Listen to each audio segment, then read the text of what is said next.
Mis on nii kahju on see, et tulemused läksid mingis osas aiada ja see kõik kokku läks täpselt selleks, nagu ta on olnud kõik need halvad elemendid ka selles, need intervjuud muutusid täpselt jälle sellisteks, nagu nad kunagi on olnud, et ei öelda midagi, siis ollakse pahased, kui üldse midagi nende käest küsitakse, siis ma saan aru, et see on peale emotsionaalselt, aga midagi peab formuleerima, see ei jäta tõsiselt võetavat muljet, ma saan aru, võib-olla soovitakse kaitsta kedagi, soovitakse kaitsta määrdemehi, soovitakse, et ei taheta emotsiooniga midagi välja prahvatada. Aga kui võistluse järel tuleb sportlane, küsitakse, mis toimub, sportlane ütleb, ei tea, mis suuskudega on, ei tea, kuhu see kadus, ei tea, siis tuleb treeneri intervjuu, kelle käest küsitakse, ei tea, ei peab vaatama suuskadega, ei tea, siis tuleb peatreener, kes ütleb, I don't know, we don't know. No siis kergelt tekib küsimus, et kas seal on keegi kogu pundis, kes millestki aru saab?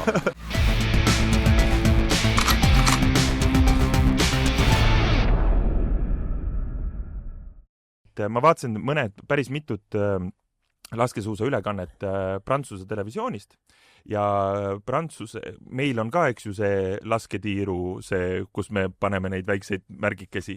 Seal oli niimoodi, et pärast ta viimast tiiru Jacqueliniga intervjuus näidati Jacquelinile seda, kuhu ta oli lasknud. Ja seal olid, ütleme niimoodi, et seal oli napilt, mitte nagu, seal oli... Ta sai napilt sellele seinale pihta. Seinale pihta.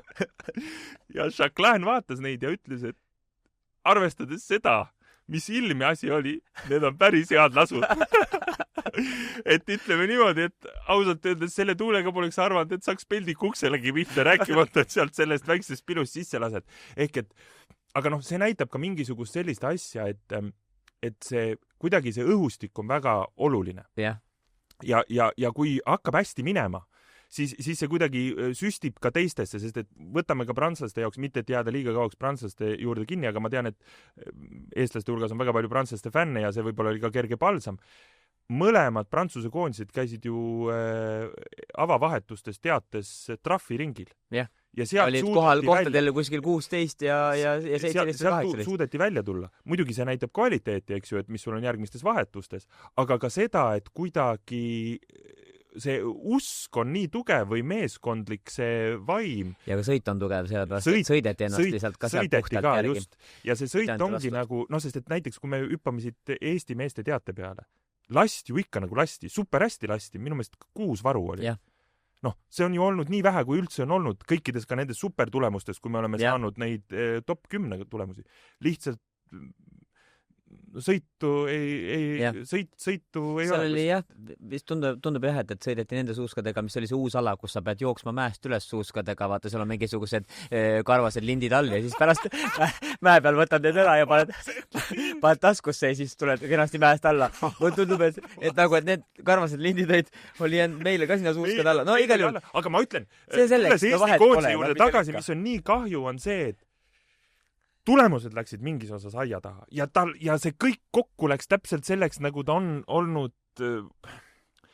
kõik need halvad elemendid ka selles, need intervjuud muutusid täpselt jälle sellisteks, nagu nad kunagi on olnud, et ei öelda midagi, siis ollakse pahased, kui üldse midagi nende käest küsitakse, siis ma saan aru, et see on peale emotsionaalselt, aga midagi peab formuleerima, see ei jäta tõsiselt võetavat muljet, ma saan aru, võib-olla soovitakse kaitsta kedagi, soovitakse kaitsta määrdemehi, soovitakse, et ei taheta emotsiooniga midagi välja prahvatada.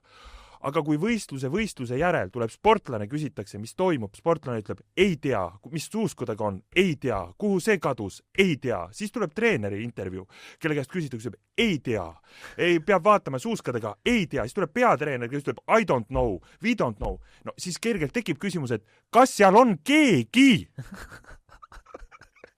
kogu pundis, kes millestki aru saab. Või isegi kui te tõesti ei tea, formuleerige siis teistmoodi, leppige kokku. Mina ütlen ei tea ja mina ütlen, et see ei jäta nagu tõsiselt võetav. Sorry, ma olen 100% taga, ma ei taha kellelegi nagu... Ma olen nõus, me oleme fännid, me ei ole Eesti koondise nagu, me ei musta midagi, aga ma ütlen selles mõttes, ma olen suga nõus, et ühelt poolt, mida ta teeb, ta tegelikult sööb sul ära emotsionaalselt kogu võib-olla järgneva tuleva hooaja lõpu. Ehk siis nagu, et see see, et see olümpia läks nagu ikka tugevalt aia taha, et ühelt poolt see on alati nagu võimalus sportlasel tõestada näiteks järgmistel MK-de etappidel, et see ei olnud nagu, et see oli see olümpia, et oli seal pinge, oli see olümpiapinge või mida iganes, kuigi see ei olnud paljudel esimene olümpia enam. Et aga ma kardan kõige rohkem seda, et nüüd väristatakse seda jalga ja kätt ka järgnevatel seal kondialastis, kus on niigi pime ja kõle ja keegi seal olla ei taha ja ühtegi inimest raja ääres ei ole, põhimõtteliselt lasedki kuuled ainult seda telekast, seda pleki kõlksumist ilma selle, et keegi, isegi kui lased maha, ei kuule seda ja siis tuleb koju ja siin on veel teistsugune pinge peal. Aga mina lihtsalt tahan öelda, et siis elatakse see ka pinge sisse poolest. Ma ütlengi, et ma olen nagu spordifänn, ma ütlen, ma kiidan selles osas, Kristjan Ilves, fantastiline sportlane. See, mida ta teeb rajal, super, aga see, mis analüüs ta suudab öelda ja need ei ole ka alati supervõistlused ja supertulemused ja isegi kui ta on olümpiamängudel 7, seal on seda pettumust, aga kuidas ta suudab selle kokku võtta ja teiselt poolt ma ütleks Tormis Laine ka. Väga õige. Ma nõus. Kõik paljud hakkasid, mis väljendus läheb. Ta ütles selle välja ja minul tekitas just mingi võimaluse, ma saan ka selles negatiivses temaga nagu samastuda ongi, ma saan aru, see on päris inimene, ma saan aru, mis ta mõtleb selles olukorras ja niimoodi ja ma läheksid siit nii kaugele ja ütleks, et mingis mõttes sportlased, kes tahavad tippsporti teha, minna olümpiale, sama on ka näitlejatega ja teistega, ehk et ma vaatan seda nii, et ka intervjuu on osa sinu tööst. Ja osa sinu, me oleme kõik muutunud nüüd selliseks, et kõik teevad mingid, kõik on nagu bränding, mitte minna sellega nii, aga et selle osaga peab ka tegelema ja seda peab vaatama, eraldage siis endale aeg-ajalt 2 nädala peale kas või 1 trenn selleks või midagi või võtke, sest et see on see osa, kus te tegelikult võite jääda inimestele meelde. Ma olen päriselt sinuga nõus, sest see on sinu kuvandi loomine. Üks asi on see, et sa sportlasena lood oma kuvandit rajal ja lood oma kuvandit seal oma tulemustega ja teiselt poolt sa lood oma kuvandit sellega, kuidas sa annad intervjuusid, kuidas sa analüüsid ennast ja mis sa vastanud. Sellepärast ma nõustun sinuga ka Kristjan Ilvese koha pealt ja Tormis Laine koha pealt, jah, seal osad olid kriitilised, kuidas sa ei ole rahul oma parima olümpiakohaga, aga tegelikult väga hästi minust Juhan Kilumets kuskil ERR-i mingisuguses, kas äkki oli seal nende võimlasaates või kuskil ütles selle kohta, et ta ei ole esimesel olümpial. Ta ei pea olema rahul oma tulemusega kuskil 3.10. Ta võib endalt kui sportlaselt nõuda ka rohkem ja see on täitsa okei. Ja see ongi normaalne, aga ta sõnastas selle ka väga ilusti välja. Ja mis minu meelest, ma ei arva, et nendele sportlastele ei lähe korda. Muidugi läheb väga korda. Nad terve elu pingutavad sellepärast ja seal on seal olümpial. Aga kui sellest välja kiirgab nagu sellest jääb nagu natuke siuke emotsioonitu mulje ja siis tekib küsimus, et me ei saa ju olla nii, et meie kodus elame seda kuidagi nagu tugevamalt läbi kui inimesed seal.